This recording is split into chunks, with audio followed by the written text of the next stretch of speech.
Good afternoon, everybody. Thank you, Hazel. I hope everyone can hear and see me. Please shout up if not. But yes, welcome everybody. Thanks for joining us this afternoon. As Hazel said, I'm going to be talking to you about a bit about engaging local media. For those who don't know me, my name is Rob. I'm Community Rail Network writer and researcher. But as Hazel said, in a former life was a journalist within local media for a number of years. So hopefully be able to pass on some tips that you might be able to use in terms of getting your stories out there. So just to have a quick run through about what today is going to look like. So the webinar is going to be largely based around some, well, certainly the part I'm talking about, around some new guidance that we published back in April about engaging local media, and in there's lots of advice about how you can develop your relationships with journalists and some tips about writing stories, how to get them out there.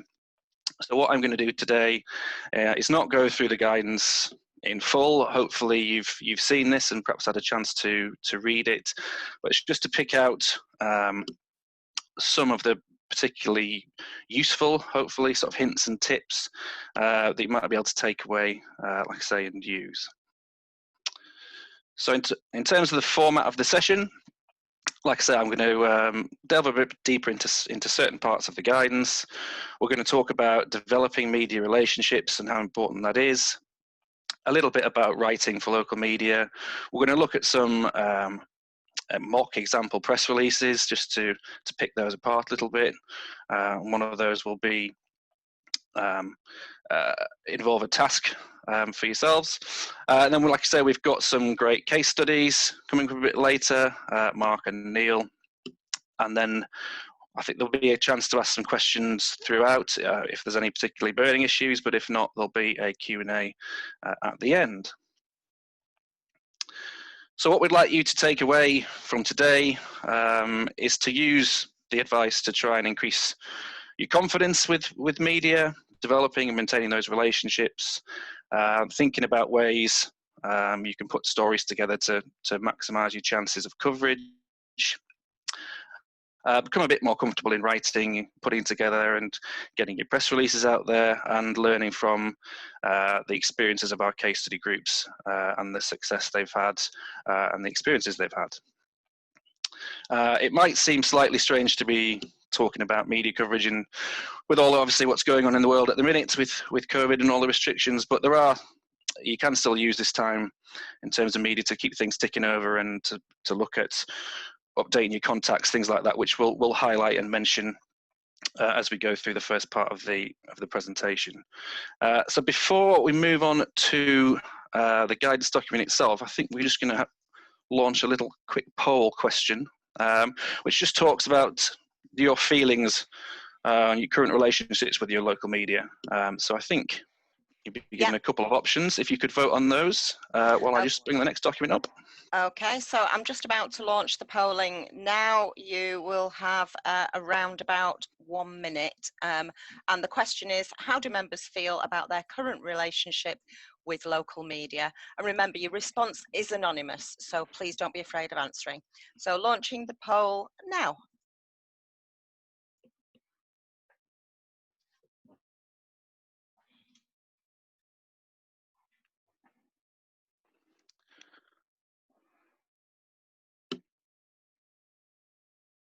It's really interesting. It's like watching a horse race.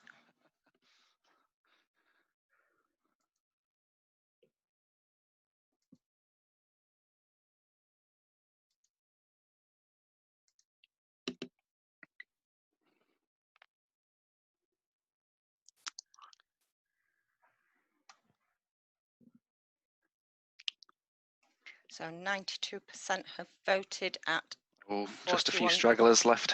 43 seconds. Remember, this is anonymous. Okay. Just 10 seconds to go.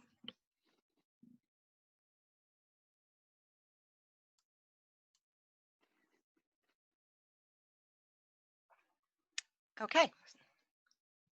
End polling there, and I'm just going to launch share the results. Okay, so you can see the results there, Rob. Okay, so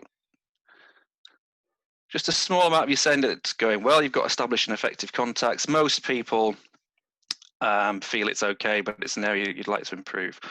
And some is an area that they want to start developing. So that's good. Hopefully, as a result of some of the advice today, we can increase that confidence and get more people talking to their local media and building those relationships. So I'm just going to talk a little bit on this first section about local media, why it's important, and how you can develop those relationships. So that's the first question, really. Why should you interact with your local media?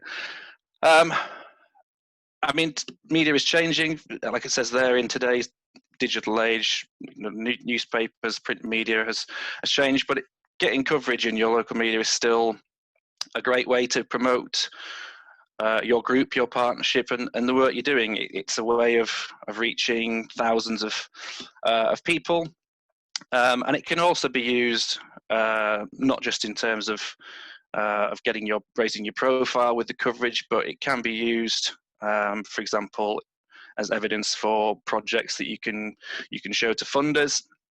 It can be used as sort of a sign of impact in that area. So it's a great way still of raising your profile and getting your message out there. And also, in terms of local media, it's a win-win relationship, really, because they're always on the lookout for news, still like to receive press releases, particularly well-written ones. Like I say, in today's digital world, that the demand for online news is full on, it's insatiable. So journalists and local media outlets are always looking for copy. So just to give an example from my journalism days, there's nothing worse than being sat in a news meeting where your editor asks, okay, what have you got for me today? What stories? And you draw a blank. So they're always on the lookout for news. So it should be a win-win situation in terms of if you can provide great copy to them, then they'll be looking to use it. I'm not going to dwell too much on this part of the guidance. Like I said, I'd encourage you to read it if you can. But just to mention that a lot of people, in terms of who your local media are, you might be familiar with your local newspapers, local radio stations. They're probably the most common ones. But just to make the point that not to forget other avenues of media as well. So TV, while it might be something that is more rare in terms of getting coverage in, there are community rail and rail stories that can lend themselves to more kind of feature type pieces that TV might be interesting in. Just to use an example, I know the Bentham Line and their dementia friendly railway project had some TV coverage, because obviously that's an issue. It's a major social issue that affects thousands, if not millions, of people across the country. So things like that, you might get some interest from TV. So it's always something to consider. There's no harm in trying. And also, we talk here about websites as well, and local magazines and community magazines and newsletters and blogs. Basically, anything that is read or watched or listened to in your area is relevant. So, and it's something that you can consider. So just moving on about to developing relationships, who to contact is obviously a major thing. Key here is to do some research, try and find out who the best people, most appropriate reporters or journalists might be. If you can get a regular contact and maintain that, then that's very beneficial in terms of building up that sense of trust, that rapport. And you might, certainly in terms of local newspapers and radio as well, there might be somebody who covers what's known as the patch that you work in. So it might be, if you're a station group, they might cover, the village or town your station's in, or part of a line, if you're a community rail partnership. But that person will be responsible for gathering news for that area, and they'll be constantly on the lookout for things, and they'll be glad to hear from you.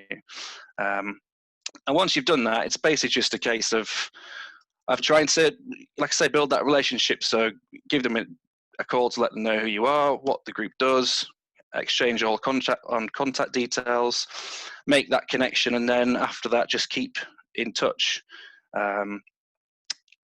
Like I say, if you've got that regular contact that you can feel comfortable in picking the phone up to, or dropping an email to, or contacting on social media, then that's all the better.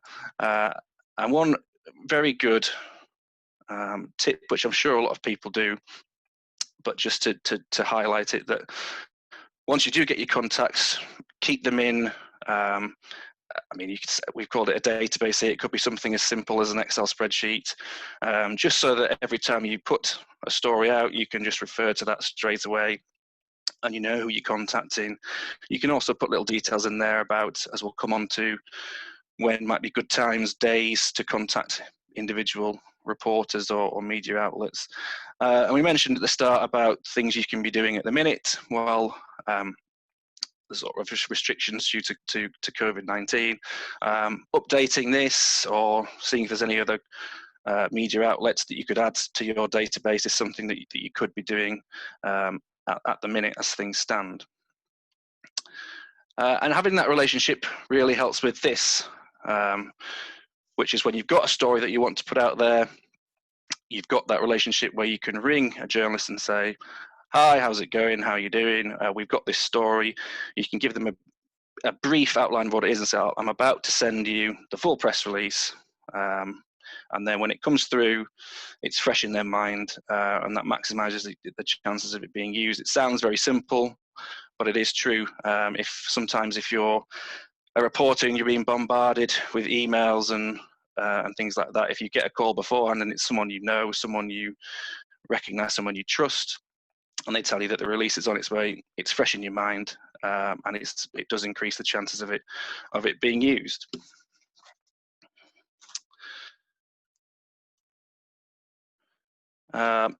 Here we talk about maintaining the relationships with the media, and like I say, this again is extremely important, and it's built largely on trust.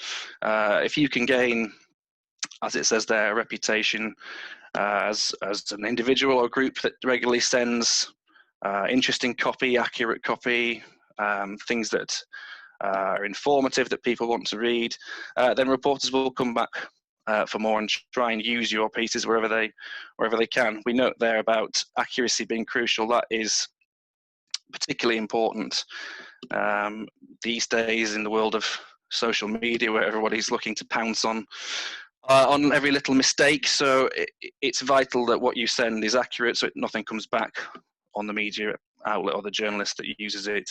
Accuracy is absolutely key, and just helps to build up that trust, which is the most important thing. And again, we talk about that relationship. You'll become to know times to get in touch, the best times, the best days. So, for example, just again going back to my experience as a journalist, Fridays was always a good day. For example, first thing on a Friday, because a lot of newspapers tend to have morning news meetings about 10 a.m. So if you try them first thing, then quite often journalists will be looking for stories for that day. And Fridays was always a good day because, being a daily paper, we had 2 editions to fill, Saturday and Monday. But it's the same with radio and TV as well. They'll have stuff they need for that day, but also for weekend slots. So it might maximize your chances of coverage if you know what day is best to go for.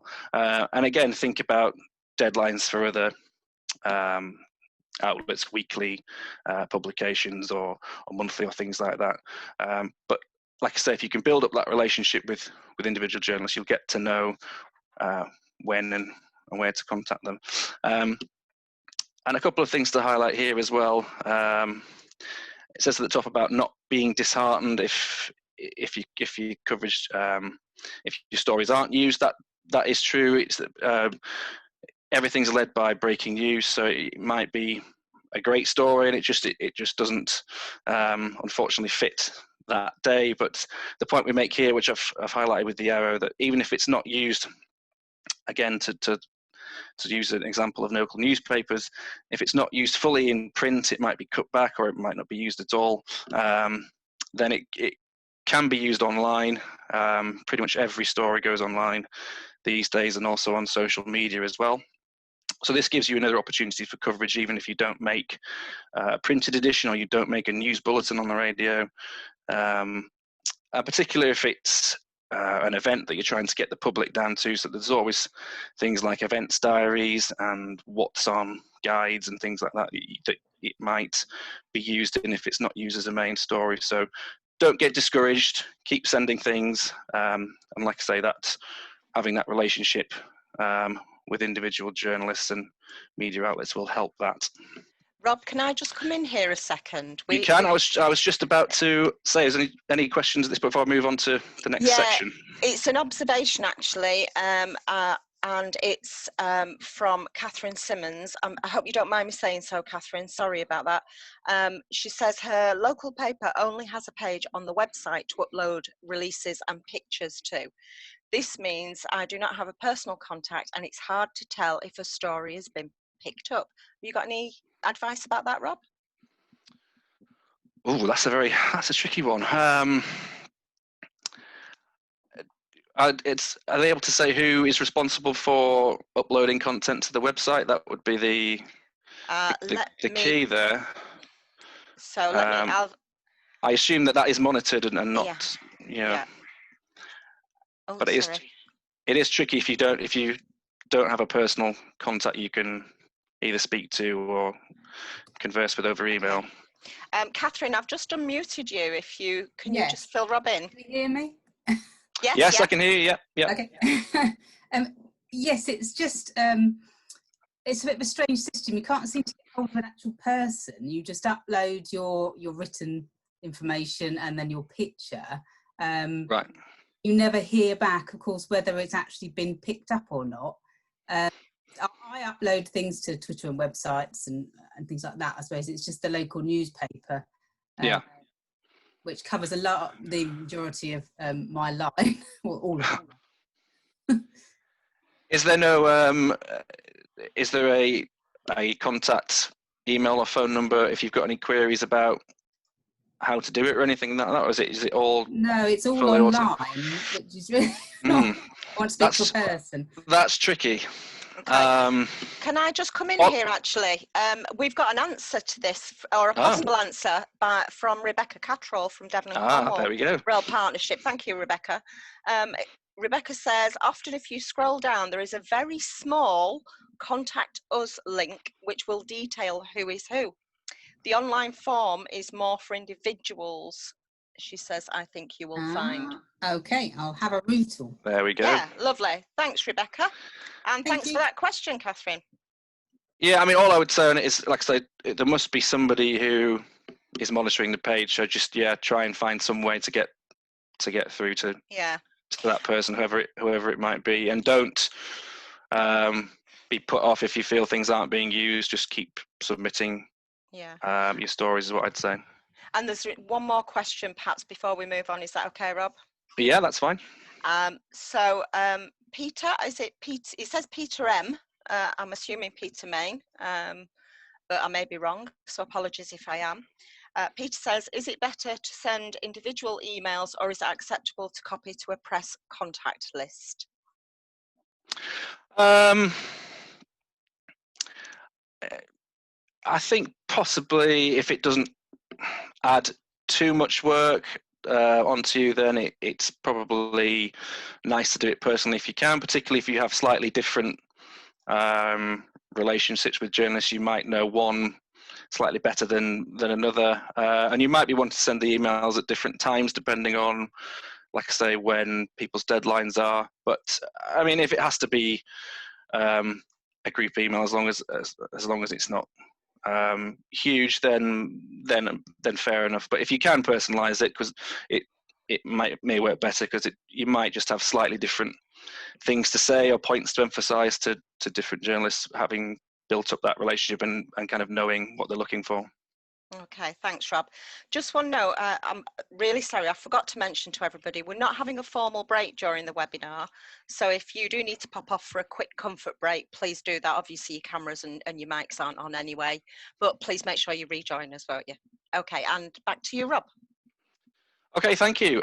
Okay, we're just going to move on to talking a little bit about identifying stories and putting press releases and things like that together. So again, I'd encourage you to read part 2 of the guidance if you get a chance. But one I'd pick out in terms of sort of using your new sense to identify what is a story, it would be for local media would be this one. It has to be geographically relevant, and it has to be something that has an impact on people and communities. It's absolutely key for local media, that one. If you don't tick that box, it's unlikely to be of interest. Again, just thinking back to my days as a journalist, there's quite often you receive what looks on the face of it to be a really interesting story, a great press release, until you read through it and you find there's actually no mention of the area that you cover or anything like that. So it might have interesting stuff in it, but if it's not relevant to the people who read your publication or listen to your radio station or whatever it might be, then that's, you've fallen at the first hurdle. So that's the they're all useful ones to consider, but that is a real key one. And I just highlight the tip on this page as well, in that it's this can be useful when you're starting off your stories, you're just starting out writing a press release, is to think of what's something called, a lot of journalists refer to as the pub test. So think, okay, I've got one sentence, I've got to run into a pub and explain the story to people sat there in one sentence. What am I going to say? And so that's kind of your key summary, your key news angle. Use your news sense to think what that might be. And this, as we'll talk about in a second, can translate ultimately into your introduction to your story, which is the key paragraph, almost the key sentence, because you're trying to get people to read on. So that's just one to consider. If we just move down to this point, this is something I sort of mentioned at the start. Again, you want to identify what the angle to your story is, what the hook is, but it doesn't always have to be brand new projects. If that was the case, that you wouldn't be contacting the media that regularly. So you've got to just think about, is there another angle that I can work on that can appeal as a story? So as we mentioned there in the guidance, it might be you've started working with a new partner, or you've hit a certain amount of people that you've worked with on a project, or if you're fundraising, you've hit a certain amount, or the final one there is a particular one that is appealing to the local media who like sort of a sense of interaction. So if you're trying to get local people's views on something, some kind of consultation, or but we want your views on whatever it might be. And again, this is something that you can be thinking of at the minute while sort of events and activities are paused somewhat due to COVID. You might be able to highlight a project or an activity that you've managed to carry on during lockdown restrictions. So it might be something that's moved online, or you've done something purely online and kind of worked to overcome the restrictions that we're all living under. Or it might be that you think, okay, once we are able to get back to something a bit more like normal, can we have a story, work a story around restarting projects or restarting activities? So it's always just good to think about, what's the angle here? How can I make something appeal to local media? That it doesn't have to be something that's brand new. I'm not going to go through this section in any great detail. Just some things to remember and things to avoid when you're putting stories together. Again, I'd encourage you to read it because there is some useful examples there. I'd highlight these two. where the error is there. So kiss and tell, that's nothing to do with tabloid journalism. It sounds like it is, but it's not. It's just a handy little phrase. It just stands for keep it short and sweet and tell the story. So just keep your press release as clean and concise as you can.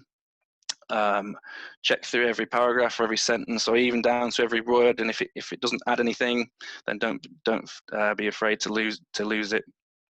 But make sure that you do absolutely key to get these in there, the 6 W's. That's what, who, where, when, and how. These have all got to be addressed somewhere in your story, ideally quite high up if you can.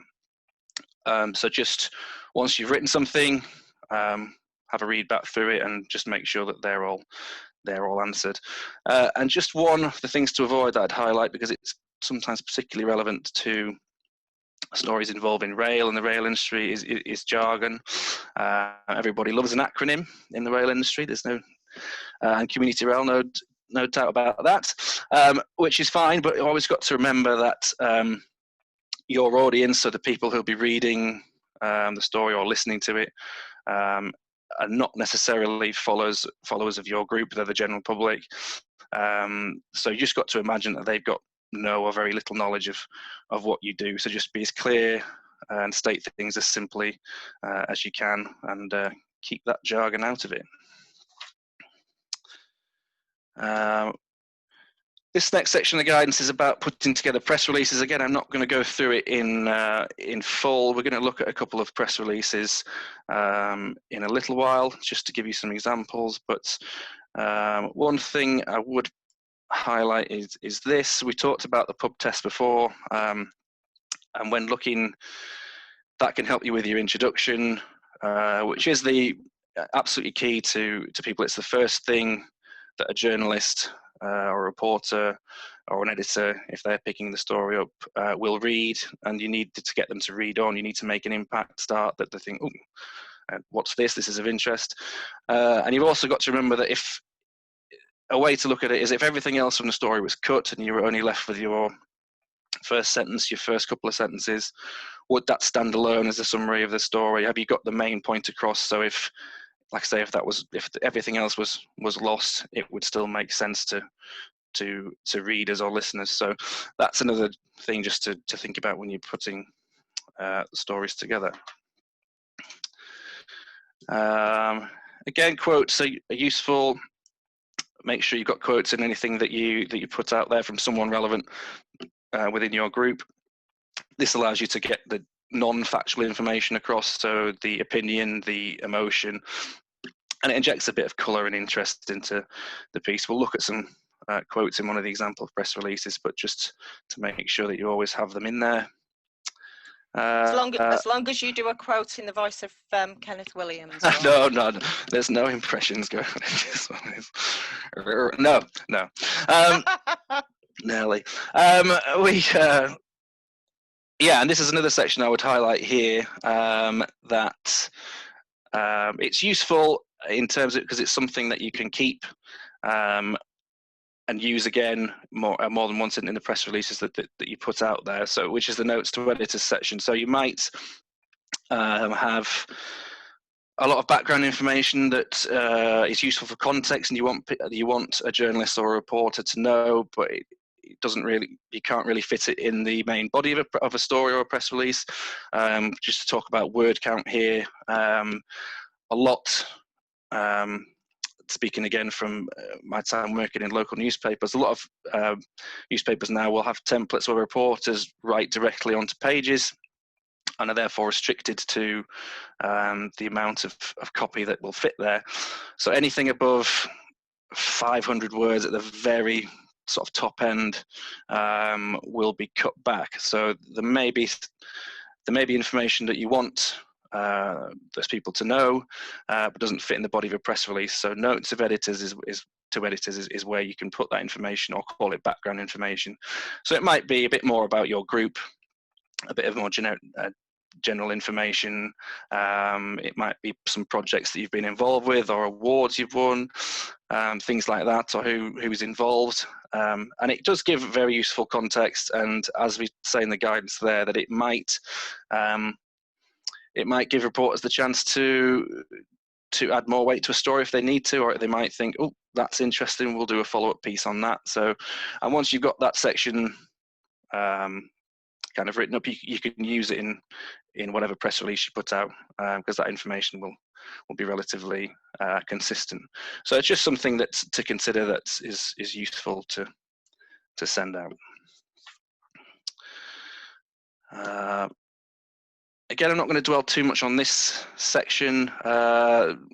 Mention photographs again in a second, but just to make sure you always send some kind of image with every story you put out there, even if it's just a small story and you think, you know, it's just going to be a little news and brief or something. Just put a stock image, if nothing else, a picture of your station if you're a station group, or a line if you're, or your line if you're a community rail partnership. Because if a story is going online, even if it's just a small piece, it will need an image. And the other thing I'd highlight in this section is just about remembering about permissions for pictures, particularly relevant if you're talking about if you've got children in the pictures. Schools might, for example, might do this on your behalf and sort the permission out, but it's always useful to perhaps have your own very simple consent forms. Say if your story is to do with an event and you've got the public there and you want to take some pictures, just so you can have that and get permission from parents, for example, if needs be. The NSPCC have some good guidance on this, which we've linked to here, so it's worth checking that out as well. I'll just highlight this section because press notices can be useful for you. This is basically where it relates to an event or the launch of a project, for example, that you want the media to physically attend. Now, sometimes you might do a full press release prior to an event and then another one after, but if you don't want to do that, your main press release and your story is going to be written and put out on the day of the event. This is just to let people know it's happening. Then what you can do is send something called a press notice. So it's more than just a photo call. It lets people know exactly what's happening, who's going to be there, who the contact person is going to be, what if there's any filming opportunities, interview opportunities, who people can speak to. Particularly key, as we say in the guidance, to sort of radio or TV who might need a bit more action than just some static pictures. But again, a key thing is you may send your press notice out, it might go in diaries, and journalists might say, yeah, that's great, we'll be there.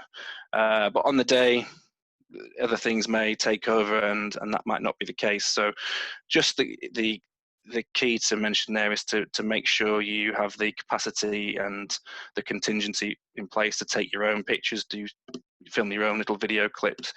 And then if it does go wrong and the media aren't able to get there, you can use those just to send with the full press release after the event to make sure there's images with that. Plus, if you take your own pictures and your own little video stills, and obviously you've got the copyright on those and you can use them for whatever you like, your own promotional use and things like that on websites and blogs and social media. So just the final point before we look at a couple of press releases. I'm not going to, again, talk too much about this because a lot to do with promoting your stories, linking to your wider work will involve kind of social media, your website. And if you sign up for the next webinar on the 15th of July with Nick Schofield, our comms and marketing manager, he'll be talking a lot more about that kind of thing, how you can use your social media to link to press coverage and websites and things like that. But the main message here is just to, if you do get some positive media coverage, is to shout about it, really. Shout it from the rooftops and use it to your advantage. Use the links, use it on your website, use it on blogs, use it on social media. Make sure you tell your train operator and consult with them, because they may be able to have communication channels they can use to help you, and tell us as well. Obviously, we've got our Community Rail News Bulletin that is going out more regularly at the moment because of the situation we're all in, but we're always on the lookout, Nick's always on the lookout for stories. So yeah, send them through to us, and we can hopefully help you get them out there as well. Okay, I don't know, Hazel, if there's any questions at this stage before I look at a couple of press releases. Yeah, there's just one at the moment Yeah. from Lisa Dennison. She says she's not sure if she missed this earlier, and I'm not sure either. Okay. What is the ideal length of a press release? You talked about 500 words getting cut back. It's a good question, and I just set that upper limit as 500 words because, like I say, a lot of local papers now, for example, will have templates they write to, and 500 is about the biggest one if you're looking at what's called a page lead, so a full page story. Anything above that is going to get cut back. I mean, you can send something that's longer, but like I say, it will be cut. The full version might be used online, but ideally, I mean, you don't want to be writing something above that anyway. And a lot of the other little slots may be sort of 100 words, 200 words, which they might get cut back to, but might get used in full online. But yeah, ideally, you should be able to get your message and your story across in 500 words or less. And like I said, that's where if you do have extra information that is vital for media outlets or journalists to know, that's where you can use that notes to editors or background information section to give them that context, but not necessarily to appear in the story. I hope that answers the question. Thanks, Rob. There are no further questions, so if you want to. All right. Okay. We're just going to look at a couple of example press releases. The second one will involve a poll, which hopefully, again, you've had a chance to look at beforehand. But let me just bring the first one up. So this press release features the infamous Friends of Plodder Lane Station group, who I believe were involved in a few pages in the old then A-Corp Station Adoption Handbook before it was revamped. But this is just a very simple press release to do with a new community garden at a station, which quite a common story within community rail. So we're just going to talk through it to see why the sentences and paragraphs have been put where they are, see why it's been structured in the way it has, and it might be a sort of template that you can use and adapt for stories of a similar nature. So first things first, at the top, which is good, is obviously it's got contact details. You know exactly who it's from. It might sound ridiculous to have to say it, but you do get press releases sent without details at the top, and until you read to the bottom, or even nowhere at all, you don't know who it's actually come from. So very basic, but make sure you don't forget that information at the top. There's obviously phone there. You'd probably put an email in as well. And here it talks, so it's for immediate release, which most of your stories will be. You want them to release them and have them used as soon as possible. If you do have something, so it's to do with perhaps an upcoming event that you want publication to be held back, that's what's called an embargo, and you'd need to put a date on there. So embargo until whatever date for the media to use it, but most of them will be, as in this case, for immediate release. So the headline, I mean, don't worry too much about headlines because media outlets will do that themselves. But this one, Right Track, is an obvious railway-related play on words, one that's often used, and it's fine. It doesn't. The other one is Chuffed to Bits, if you're being chuffed to bits, which doesn't really make sense unless you're talking about steam trains. But On the Right Track is fine, and this one, it doesn't belittle the story in any way. So it injects a bit of humour to get the story off to a good start. So this introduction, very simple. Ideally, you're looking for your introduction, if your first sentence, if you can, about 25 to 30 words. This is 25. Like I say, it's very simple, but it's effective in that it outlines the what, the where, the who, and the how. So the what is the new community garden. The where is at a Farmworth station. The who are the passengers, and the how is due to the tireless efforts of the voluntary group. So that's good. Gets most of those points across straight away. You know exactly what the story is about. It's about a new community garden. Off we go. Second paragraph, it sort of just expands slightly that it's actually about an event about the opening of the garden, and it talks about who else has been involved. So it expands the who and the what, which is fine. It's a logical next step. And this paragraph of highlight just because it kind of hints at a secondary angle to the story as well. So obviously the main thrust of the story is that there's a new community garden that's opening at the station, but also this sentence hints at, well, actually the group are also looking for new volunteers as well. They want to get new people involved. So it's now two things that the story is going to be dealing with, which, like I say, is another angle that might interest people rather than just the garden itself. Next two paragraphs are quotes. We talked about quotes before. Joe Taylor, he's the chair of the Friends group. He's not a real person, I don't think, so if there's any Joe Taylors out there, this is not you.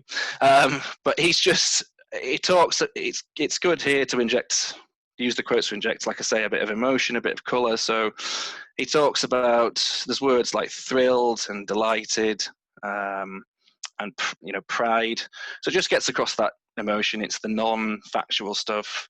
It talks about how hard the group's worked and how pleased they are with the end results. You've then got a bit of context in the next paragraph about how the Friends group at Plodder Lane are part of a larger national network.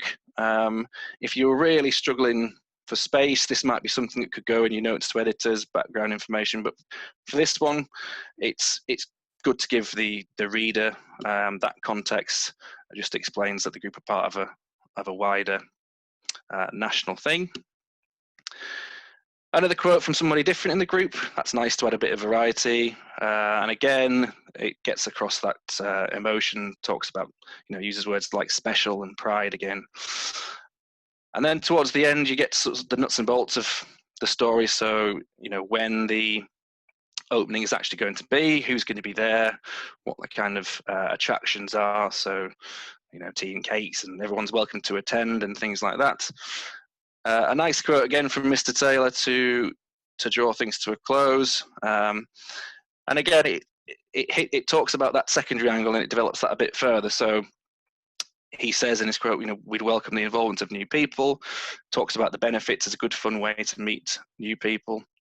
And also says, our next project, we'd like to do something with the local primary school, a bit of artwork. So that might interest people who are linked to the school or have got an interest in art. So it just develops that secondary angle of the story that they're looking for new volunteers, and just rounds things off nicely. And then you've got key contact details, which is always important. And then, notes, because they've issued this press release prior to the event, there's no need to do a full press notice, but there is a note to editors there about, if media can come down on the day, this is what's available, here's the best contact, you can film, you can speak to these people. So it's just a very simple press release, but it gets the point across, and like I say, it's something that you might be able to adapt for something similar. And this next one is to do with the task. Hazel, I don't know if there's any questions before we do this, or are we happy to continue? No, there are no questions. And okay. I think just to remind everybody, this is now related to the pre-webinar reading that we sent out with the joining instructions. That's right, yes. So what we asked you to do, and what we'll ask you to do in a second, once via another poll, is to basically, this is a mocked up press release relating to community rail in the city, obviously a big national event coordinated by Community Rail Network. And this is, again, just a press release we've put together. It's not one that's being used anywhere. But basically what we've got here are the paragraphs are numbered. You'll see on the left-hand side of the page, 1 to 13. But there's 3 in there that could quite easily be removed we think, to make the copy cleaner, a bit more concise. So what we're going to ask you to do, I think you're going to get 5 options. So we'd ask you to choose the 3 that you think should be removed or could be removed by the number to the left of the paragraph, and then we'll see if the top 3 match the 3 that we would take out. So I think we're going to give you a couple of minutes to do this, and then I'll go through the results. Sorry, Rob, sorry to interrupt. We do have a question, actually. All It's right. a really good question at this stage. Go for it. One of the things you related to earlier was the current situation with COVID-19 and the social distancing restrictions and everything. And Anne Ridley asks a very good question, or makes a very good point. She says, should we be encouraging media to visit stations right now? She doesn't say right now, but I am. I thought Tox wanted to control media on stations. So, I mean, that's a really good point right now, isn't it? Yeah, no, I wouldn't. Obviously, not right now is probably not a good thing to do. And just speaking, I know that a lot of journalists at the minute, certainly my old contacts, are certainly not getting out and about. Everything's being done remotely from home and things like that. So no, I don't think they would come down for stories anyway until the guidance is that the guidance changes and that it's not just essential travel and things like that. Then no, it's not something that's that we do at the minute. But like I said, I think a lot of journalists, regardless of the story, aren't getting out and about at the minute. They're relying on working remotely and having people send, if it's breaking news, footage and things actually to them rather than going out to incidents themselves. Yeah, and I suppose it's that thing about adapting, isn't it? The information that you're sharing, a lot of it is general, but you can adapt to the current situation. You know, a lot of it is going to be common sense, isn't it? It is, and a lot of, obviously the guidance was put together prior to all this happening, and it's the point I was trying to make earlier with the current restriction with COVID is that there is things you can be thinking about in terms of your media coverage. You can be updating your contacts. You can be thinking about stories that you might want to submit or put together once restrictions are lifted a bit. Or, like I said, if there's way you found innovative ways to carry on projects or activities while this has been going on, then that might be a story in itself. But yeah, a lot of it this will be obviously more relevant once hopefully we get back to a bit more normal. Yeah, and like you say, there are a lot of very good projects out there that are, you know, have adapted. Community Rail partnerships and other groups have adapted and have been supporting their communities in different ways. And it's that sort of thing that the press would be really interested in now, anyway, isn't it? Definitely, yeah. So there is things you can send to them at the minute, but actually physically getting them out to projects, no. Yeah, get them on a Zoom call. Just another question here, actually. This one's from Claire Sands. Can you include too many quotes in a press release? Not.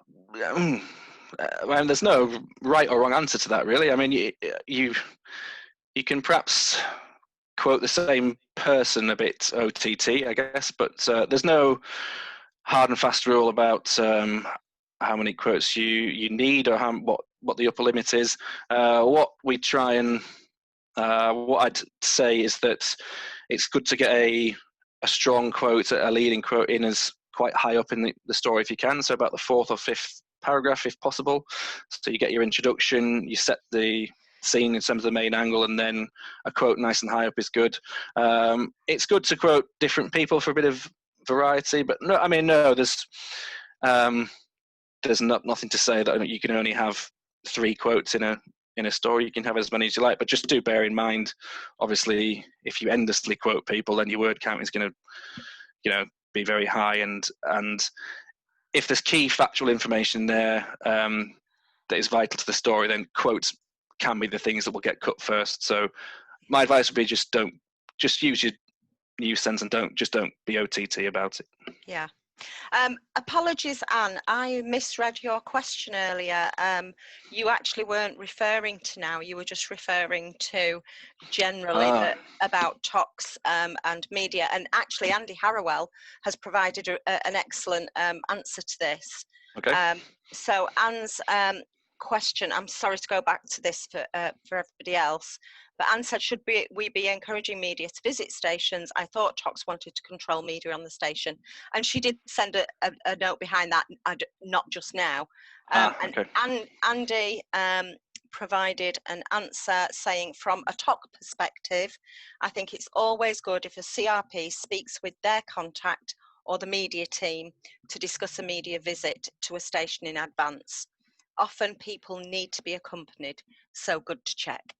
And that was the answer from Andy Harrowell. There are actually. Oh, go on. Sorry. No, I was just going to say, if you're obviously looking to do some kind of press launch, if you like, or event on a station, then it's something that you would include your train operator in. Ideally, that they would be there as well. So, well, something you speak to them about. You'd hope that would be good practice anyway, wouldn't it, to involve your train operator anyway. There are a couple more questions. Have we got time for these now, or should we hold them till the end?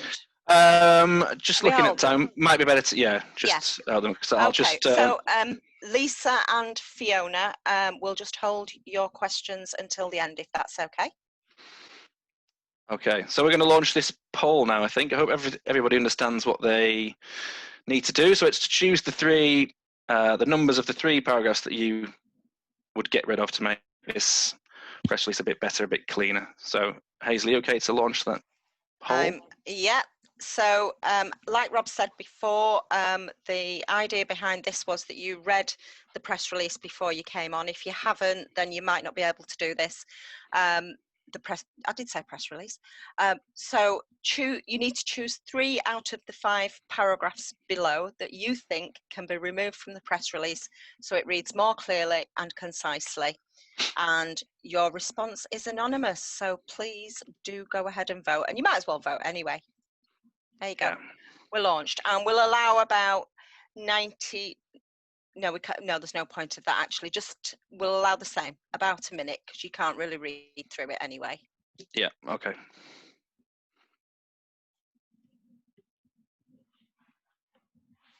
And just while everybody is voting, Rebecca Cattrall has contributed to the discussion about media on stations, and she actually says, always make sure you factor in the fact that media will need to sign in at staffed stations. Good point. Yeah, it is a good point. So yeah, if you could make your choices, what we'll do is we'll just see what the top 3 are and see if they match with what we had, and then I'm just going to recap on the main points that I've made and then hand back to Hazel, and then we'll get on with hearing from our case studies about their experiences with their local media. So I'll just give you another few seconds. So I've just stopped it at a minute, Rob. Okay. Oh, no, I don't want to relaunch the poll. Sorry. Okay, share results. There we go. Right, so hopefully the 3 highest here should be 5, 7 and 12. Yes, which they are. So well done, everybody. Yeah, I won't go through the reasons for them individually, but if you just look at the ones there, they're kind of written in a style which is number 5, for example, is all a bit chatty, ideal for a blog, but not particularly relevant to a news story. 7 as well, where it talks about King's Cross, nice, interesting historical facts, but again, not really relevant. And then the final one, 12, that would work if it was a quote, but doesn't really work in the way it's been written. So, but everyone's picked those up, or the majority, and the top 3 matches our top 3, so that's good. So now I will just return to my PowerPoint just to recap, and then hand you back to Hazel. So yeah, just to go back about what I've been talking about. So develop and maintain those relationships with your local media. Become trusted allies. Journalists are nice people, really. Don't believe everything you hear. Like I say, build that relationship up, that rapport. and it really does help if you've got that in getting your coverage out there. Use your new sense when looking at your stories. Think of everywhere you could target to get them out there. Don't just think about local papers and radio. Think of, like I said, everything that's read, watched or listened to where you are. Look at the guidance. There's lots, like I say, lots of hints and tips in there. I've covered a few of them, but there's a lot more. It might help you when you're putting together press releases, putting together stories. A lot of you will have a format that you're used to for doing that, but it might just give some additional guidance you might be able to use, and learn from your experiences. Remember if it works for you, then continue doing it. Don't get put off if a great story doesn't get used. But yeah, just learn from your experiences and just keep trying and get as many stories out there as you can, and get as much coverage as you can. But I think that is me, so I'll hand back to you, Hazel, if that's okay. Yeah, that's fine, Rob. Stop if you share. Yeah, okay. So I'll start my video if you want to turn yours off, Rob. Okay, lovely. Thank you, Rob. That was really interesting. I learnt loads there, actually. And we'll bring everybody back in for asking questions a little bit later.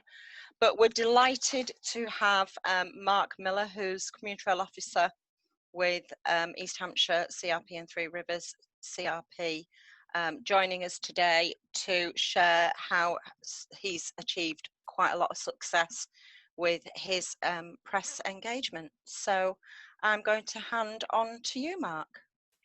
Thank you very much, Hazel, and good afternoon, everybody. And thank you for inviting me to be a panelist today. An excellent presentation from Rob with many great tips, which I really should be using now, and I'm trying to scribble down those ideas as I go along. As Hazel has said, for those of you who don't know me, I'm the Rail Officer of the East Hampshire Community Rail Partnership. I'm the Rail Officer of Three Rivers Community Rail Partnership in the Southampton area, and also a Director of the Hampshire Community Rail Partnership. And through all of those, we need to engage with local media, as has been said. So how have we been doing it up to now? We've really focused on building an email database, first of all, so that any news or events that we have get sent out whole meal to all of our contacts, and those include local media wherever possible. If we can get hold of their personal names, that helps out significantly. But naturally, reporters and journalists move on, so be aware these change. But the personal touch does help. Any email distribution is always backed up with a Facebook or a Twitter post to engage further.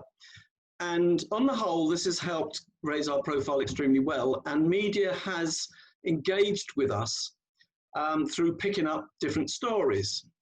I'll come on to press releases later, but this is how we did it for quite a while.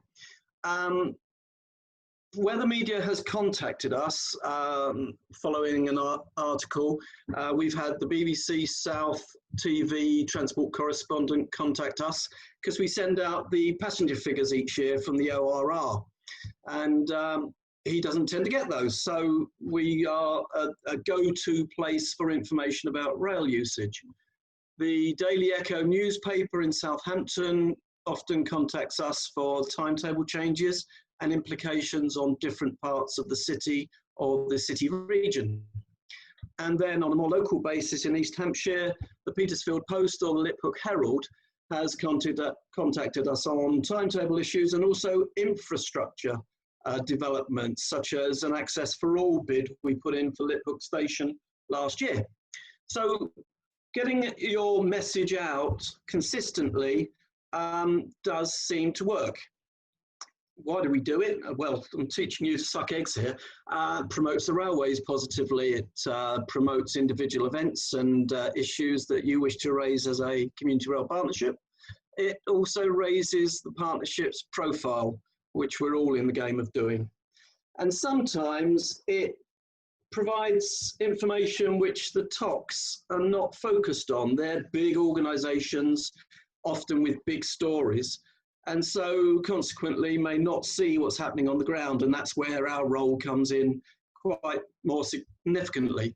And of course, the option there for joint messages and initiatives is available. So I wanted to touch on what the benefits of doing this through the media and improving your media contacts addresses. And one of the main things that we've found is that we become a local expert and an independent point of contact for the media. And I do use that word independent because if the media contacts TOCs or Network Rail, they've got big communications setups and they can field things, but sometimes smaller angles are not well fielded. And also, by being a CRP, I really cherish our independence. And so we can say things that maybe the TOCs don't want to say or can't say. So our independence is greatly valued by our media contacts as well. And one of the things that Rob did mention was how we can build trustworthy relationships with the media. And that really is a two-way process. They get information from us, and we're able to disseminate information and comment as necessary. I want to move on now to the issues of press releases. As I said, we haven't really concentrated on doing them per se. Instead, we've done the media contacts through emails and Facebook and Twitter. But we've recently started to do more of this with the East Hampshire Community Rail Partnership with some success, some different success. And some of the examples I'm going to show you need to be built upon and incorporate a lot of Rob's ideas now. The press releases can work on a more formal basis as well, and if passed by and worked up with the TOCs, can make very important and well distributed information. The TOCs, as I say, can be focused at different places at different times, so with their coverage and with our local input, we can, between us, achieve greater media coverage. So the issues of press releases being exchanged is very useful indeed. We found the difference with press releases and emails is that press releases tend to be more focused, and journalists can pick them up quite a bit more easily than a general email. So they do stand out, and it's something that we've got to realise more. And we've mentioned the idea of making sure the information in them is correct, but it's also worthwhile getting the right photographs. Cute children, cute animals, cute old people, they're really worthwhile in local papers and media. Otherwise, make something a bit funny or quirky or interesting. All enhances your opportunities to get things put into the press. I'm going to share. Yes. Okay. No, it's okay. I was just going to ask, are you going to be sharing something? Yes, just now. Lovely. I'm going to bring it out now. This is a press release. If I bring that up, hopefully that will be there. If everyone can see that. Yep. Yep, that's there, Mark. So what we did, we had a writing competition, Dreaming of an Adventure by Train. And this took about a week to conceive and develop the idea. And the beautiful part of this was that our project officer, Lucy, had a local contact in the Petersfield Community Radio. So I do urge, make the most of your personal contacts. And to get more buy-in to the whole press release, we asked that contact on the radio to become a judge. So use the media as much as possible. And of course, it's good promotion for them as well. An initial press release before this one was produced and sent around to all the contacts, which was great. And we got an initial interest from the community radio to announce the competition after the press release was issued. We then shared the competition on our normal email distribution lists and through our social media, including other CRPs and of course the Community Rail Network. And that generated a lot of interest, which we were very pleased to see. The results, when announced, and this is where this PR comes in, were then read out on the radio with the actual entrance, which went down a storm. And this is where our press release started to give a bit more information, and that was picked up by the local press as well. So it just gives you an idea of what information we put together. It may not be exactly what Rob suggested, but this is how we did it. And as you go through, we did put the notes to the editors at the end to explain a little bit more about the background. So this worked extremely well in getting our profile raised. I'm going to stop sharing that at the moment. We got it, unfortunately, we only got 11 entries, but hey, we got a lot of profile and write-ups in the local press. And one thing I would say is when you do get a write-up in the local press, keep hold of it in a portfolio and build up a portfolio. So make sure one of you is in touch with the press again to ensure that you've seen it, you've logged it, and thank you very much, etc. So we got a great lot of feedback from this press release and the exposure on the community radio, and we consequently put all the entries of our competition onto our Facebook page, one after the other on different days to maintain the interest, and that saw a higher interest in our Facebook page and indeed our web pages after that. So positive exposure all round. The second press release that I wanted to share with you relates to a design the door competition that we had. Now, some of the things that I was going to say is that press releases don't always work, and Rob touched on this one. We've had problems where we send out a press release like this and no one turns up. So there is an argument that in this press release we could have said we've got opportunities to do X, Y, and Z, and you can meet such and such, but no one turned up. Now that sometimes is because either the story is not interesting enough, or something else happens on the day, or indeed it comes down to a situation that a reporter or a photographer is not available. Sometimes they just don't get the press releases at the right time or don't pick it up in their emails. So just be aware that you may think, oh, this is a great story. It may not appeal or it may not work. But what we've tried to do is, even if they don't turn up, you can send it again after the event. And what I've got is, you've seen that press release, and even though, where are we? Even though the press didn't turn up, they did use, sorry, I've got to expand that a bit. They did use the press release in in their next edition, which was good to see. So don't get disheartened, keep using it, and they could very well pick it up if the next week is a little quieter or they didn't have time on the day that you sent it.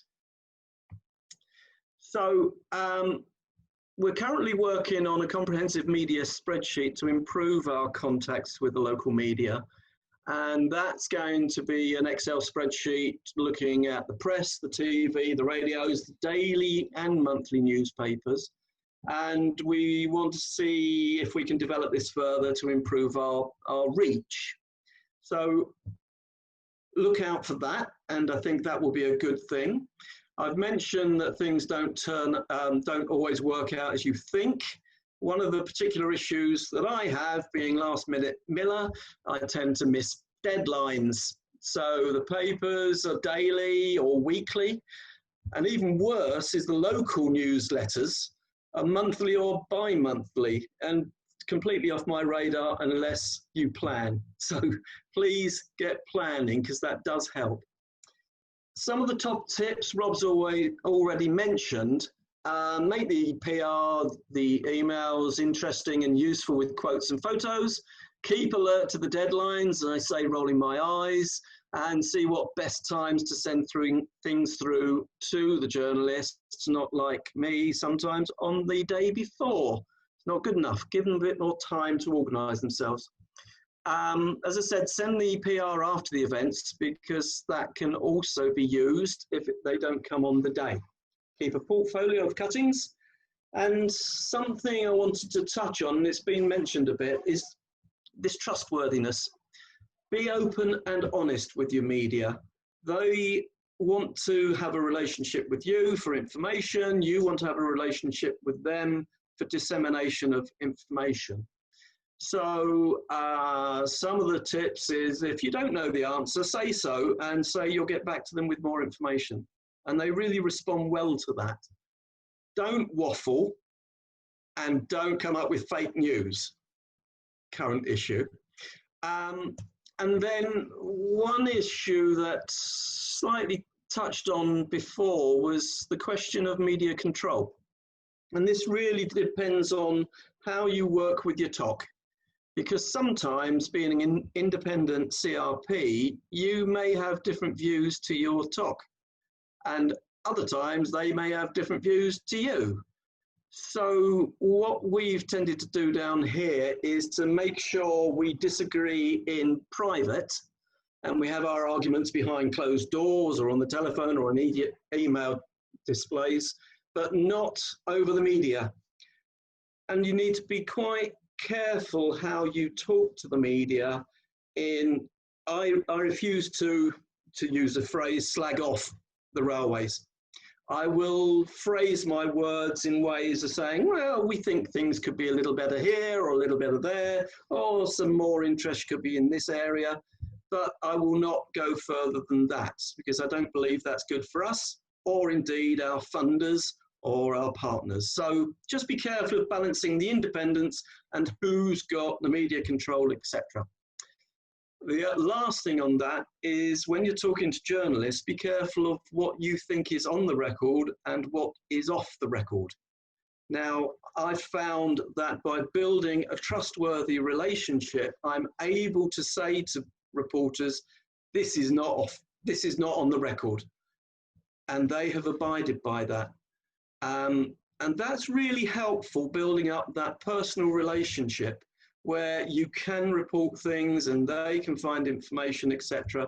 And again, you're trying to make sure that you're using the media and they're using you for the benefits of each other and for the benefits of our work with our partners. So trustworthiness, keep an ear open for what the journalists are saying. Is that on the record or is it off the record?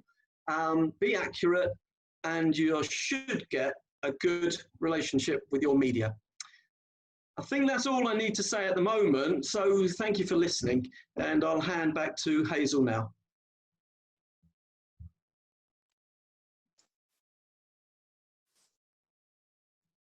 Hi, thank you, Mark. That was brilliant. Thank you. Some really good insights from the perspective of a community rail partnership. So thank you ever so much. And we will come back to you later. Mark will stay around to answer questions on our panel. Just a note, everybody, apologies, we are running a little late, but the information being shared today is great. So I'm hoping that you will be able to stay around just for a few more minutes. And I'm just going to bring Neil Williams in a moment.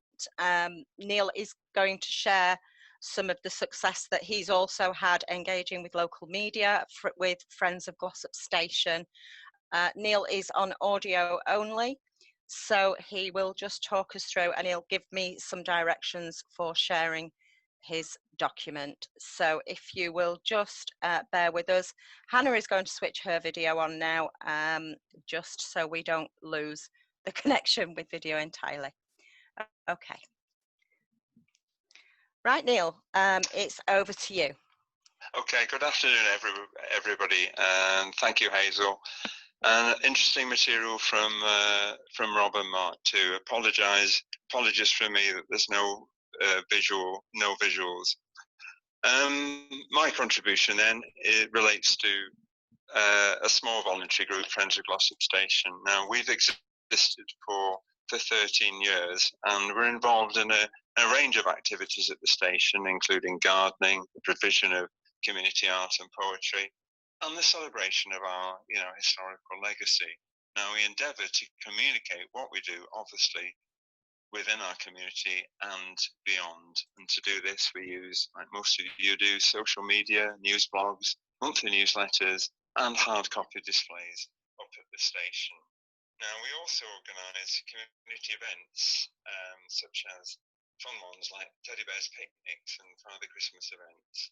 And it's with these immense events in mind that we really do use local news media. In advance of such events, we produce an article to promote it. We send in photographs in the hope, obviously, that our attendance will be better as a result of this. And as Mark has suggested too, we always invite journalists to attend the events, and often they do. And just a little tip: if they do attend, and as was mentioned, you'll clearly, obviously, on many occasions have guests from your talk as well. Please make sure that your journalists are made to feel welcome and introduce them to the guests that are around. They will not know the people that you know, and it's always courteous, obviously, to do this. Our events often take place on a Saturday, so again, appreciation of journalists attending outside their normal weekday hours is important. Now, from time to time, we launch a completely new project, and the use of local news media plays an important role. And this is actually happening to us at the moment. It's nice to have something new on the go, with the restrictions that are around. We've got a new collaborative project called Buzzing Stations, where at the moment we're working with neighbouring station friends groups at Buxton and Hadfield, our local CRP, which is the High Peak and Hope Valley, the Peak District National Park, Northern, our TOC, and the Bumblebee Conservation Trust. The aim of this is to raise awareness of bumblebees in our area, and unfortunately we have a rare bumblebee, the bilberry bumblebee, which is found within a few minutes of our local station. So the local media have jumped on this, especially with stories, unfortunately at the moment, with so many things being cancelled. It's nice to offer them a story which is a happy one, which is a nice one to run with at the moment. Hazel, is it possible now to show on screen the newspaper article from the Glossop Chronicle, please? Certainly, Neil. I'm just doing that now. Yeah. Okay.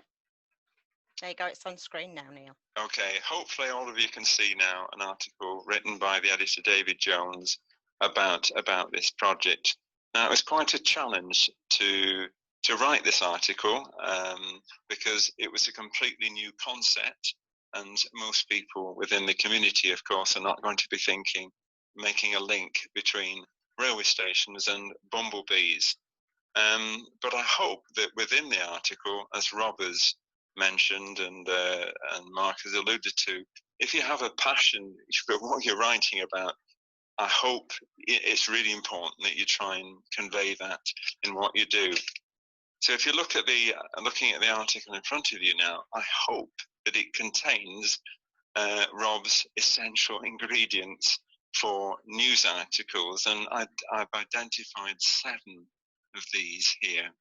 So the first one, obviously, is a range of facts, relevant names, instructions, participants. Then lots of quotes, and we did have a question earlier about whether you can have too many quotes. And sometimes in the sub-editing process, the editor will turn some of your facts into quotes anyway, because it always makes me smile sometimes when I see him doing this, and I'm thinking, oh, that was a nice way to do that. The avoidance, thirdly, of acronyms. For example, I've used the High Peak and Hope Valley Community Rail Partnership in full. No assumptions that initials will be understood. Fourthly, picking up on Rob's, the W's, the 6 W's, the wheres, the why fors, the who, and so on. I hope those are clear there, who's involved, where we are, the locations, and so on. Fifthly, a clear link between bees and the link to the railway, because clearly, as you can see from the heading, busy stations are stung into action. You might immediately, it looks possibly initially that there's been some incident involving, bees and far from it. And just a little fact that I've learnt in my recent work with bumblebees: bumblebees do not sting. There's a fact. So if you're in a quiz tonight, that's one you can certainly use. Sixthly, having a clear concept of what this buzzing stations is all about. The Bumblebee Conservation Trust has been working on concepts such as buzzing schools and buzzing tourism, and that's where we came up with this concept of buzzing stations. We thought it was a natural link, to do this. And lastly, a clear sense of direction, that it's not just stopping, with this article, that even with the current restrictions that are around, we've got a clear sense of direction where we'd like to take this project, either with a relaxation of the restrictions, or if they continue, we've got ways that we can go forward. The pictures were supplied by me, and often I send in a few more pictures and allow the editor clearly to go for the ones that he would prefer. The article worked. There's been lots of interest, and if you wonder how I know this, well, it's because people have been sending me pictures of bumblebees in their gardens and saying, is this a bumblebee on my chives, and so on. And it's been nice in this lockdown period to realise that it has filtered out there. And beyond locally, we've sent a similar article to Nick at the CRN, so that nationally, hopefully we've made these details available too. If I can make two further points, please, relating to what the information that Rob and Mark have been mentioning. Photographs, particularly those involving children. In our events, permission, yes, it's very definite. You do need permission these days to use children if they appear in your local media. So we produce a little card saying we'd like to use a photograph.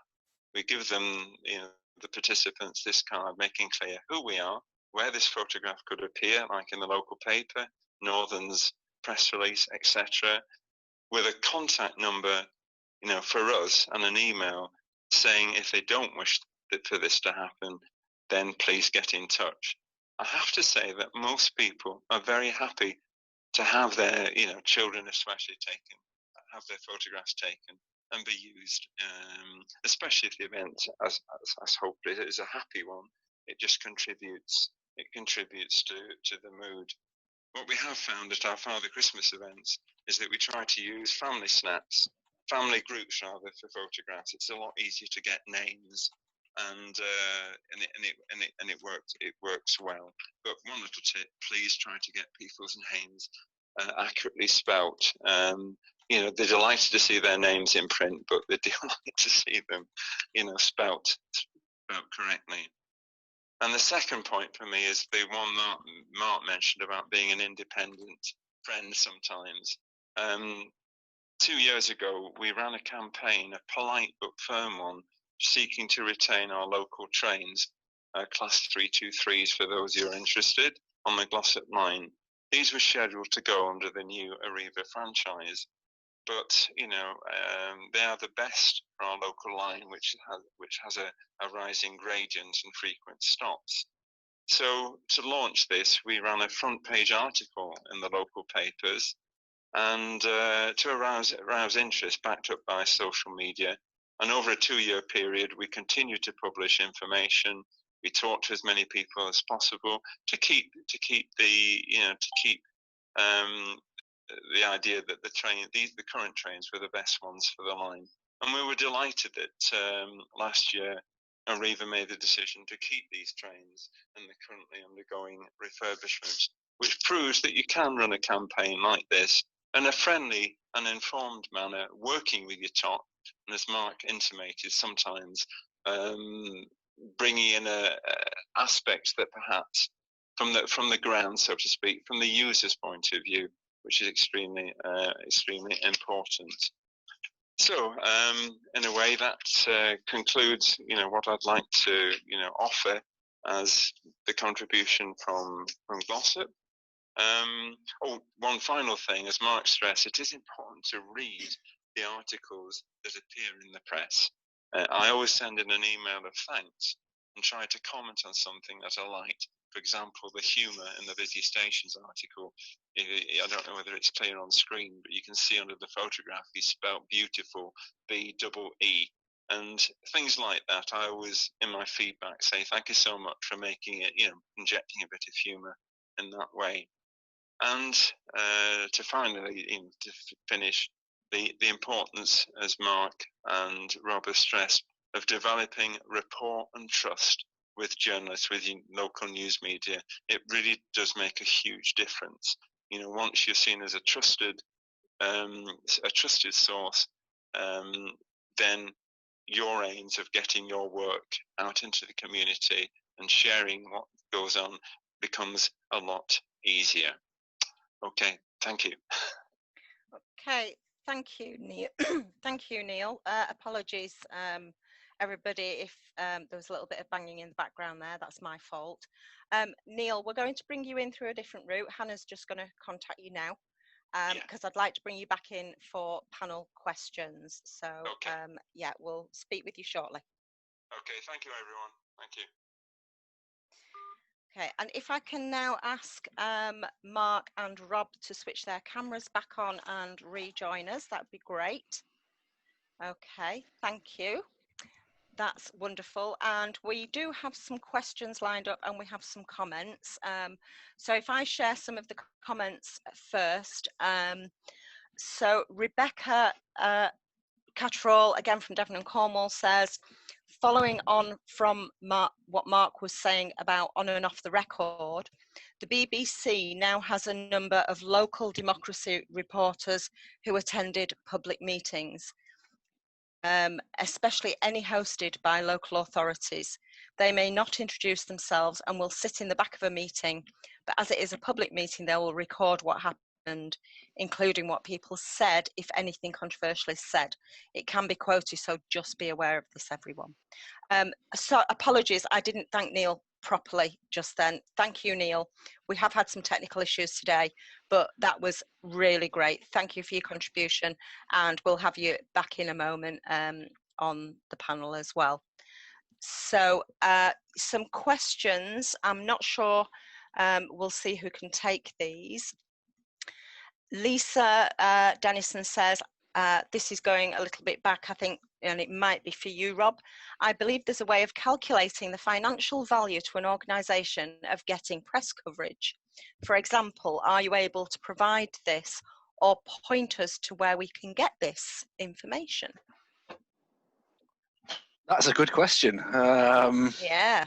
Something as Mark said, if you don't know the answer, don't waffle. So I would have to check that out, because off the top of my head, I don't know. But we'll find out. That would be extremely useful. So I'll look into that. Yeah, certainly. Okay, great.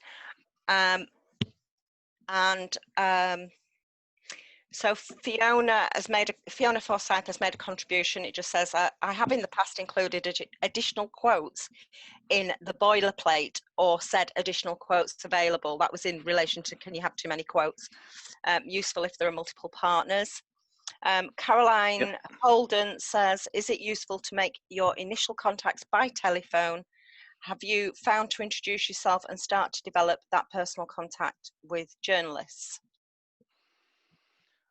From my perspective as a former journalist, then yes, that if it's the first time you're contacting that journalist or that media outlet, then yes, a phone call is the best way to do it. Certainly better than an email. I mean, you may meet them out and about at something, which face to face, which is even better, but certainly a phone call is preferable than an email. You can say a phone, give them a quick ring and say, I'll send you some more information via an email, but that phone call to make that initial, hello, my name is this, we are the so-and-so group, we do this, that is a good, the best way to do it, really. Okay, great. Thanks, Rob. And as well as in the Q&A function now, if anybody, those of you that are still with us, and actually most of you are, thank you for staying on. If you want to ask a question personally, you can actually raise your hand and we can come to you live. There's a couple more here. Claire Sandsgame, North Staff CRP. If a school teacher tells you that the children in her group have parental permission for photos, is any further paperwork needed? Should we have a form for teachers to sign? Good question. It is, and I think the more, like I say, having your own consent forms is a good idea. The more, if the schools say that it's all clear at their end, then that's fine. But having your own mechanism to back that up as well, for your own record as well, is useful. So yeah, if you can get a teacher to sign something to say that they confirm that they've all the necessary consent is in place, then yes, that's a good idea. Okay, great. And the next one from Linda Brinklow, for your information, sorry, it's not a question. For your information, town councils have legally to inform the public if a meeting is being recorded and by whom. I think that's in answer to you actually, Rebecca. So thank you for those. Can I just say something on that, Hazel? You can, Mark, please do. I think with a public meeting, you're on your best behaviour anyway. So you shouldn't be saying anything which is too controversial in those terms, based on what I've said about being the independent, but also a partner with the funders. So a public meeting, you really shouldn't be saying anything too drastic. Absolutely. So be on guard. Yeah, absolutely. Stephen Slight has a question for us as well. He says, oh, okay, that's one for us separately, Stephen. We can answer that separately. It's about a list of contacts in the rail industry press. But if you can contact us separately about that, please. Dawn McGough, if a group isn't sure of who their local media contacts are, their local authority is likely to have a comms team who may be able to offer some help and save you time in research. So that's true, yeah. That's a really good statement there. Does anybody have any live questions now before we draw things to a close? This has been a really great webinar, lots of useful information from you all. Thank you so much. So any last minute questions from anybody out there? And we hope you found it as useful as I found it actually. So nothing popping up straight away. Okay. So Maddie Mills actually has just said, just be aware that sometimes when a school says it has permission, it has the parents' permission to use the photographs internally, not by external people like CRPs. So, okay, so Hazel, it's Hannah here. Hi, Hannah. I've just been looking something up relating to the point about measuring PR and the value of PR. It's quite an interesting area and there's a lot of debate about it. I think, I can't remember who asked the question. Was it Rebecca mentioned it? We can find it out in the questions actually. Yeah. I'll just have a look. One of the common things that's it's Lisa Dennison. Oh, Lisa, thank you. One of the common things that's referred to is AVE rates, which is advertising value equivalent. So it's translating media coverage to give it a financial value. But increasingly it seems to be discredited as a way to measure, and people are still arguing about what's the best way to measure the value of PR coverage. There's an article I found from a UK PR agency that we could circulate. It's AVE, advertising value equivalent, that people might like to look up and find out a bit more. Okay, thanks Hannah, that's really good. Any other final questions, please? I think that's it, unless anything pops up. Dawn McGough says, great session, thanks everyone, which I echo. So on that note, I will draw things to a close, and just want to, before I do that, I just want to remind everybody that as the webinar closes, the feedback survey will pop up. So please, if you can just take a couple of minutes to complete that, it would be really helpful for us. As you know, this is all new to us, so we're learning all the time.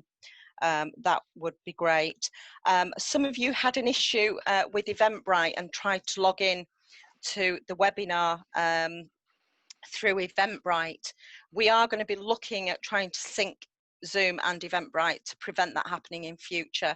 But just at the moment, we're just relying on our joining instructions, but we definitely will look into that to try and stop that happening in future. Also, yeah, just want to say a really big thank you to our guest panelists. Mark, thank you so much. That has been really great. Yeah. And Neil, although everyone can't see you, there you can hear, I think, what people will be saying. So thank you so much as well, Neil. Really great information there. And copies of everything today. I take it you're happy, Mark, to share your information with people? Yes, by all means. Yeah, Yes. yeah, and I'm sure Neil will allow us to share his press cutting as well. And like we said, Rob's slides are available on the website, and this is actually being recorded, so you will be able to access this via our website and get the full webinar. And it just remains for me to thank Rob. Thank you so much, Rob. You've put so much work into today. It's been really helpful, really useful. Can see all that journalist experience flowing out of you, which is great. And we still didn't get our Kenneth Williams impression, No, did we? you didn't. Oh. No, yes. Brilliant. So thank you, everybody. Really good to have so many of you on today. And we will call it a do there, I think.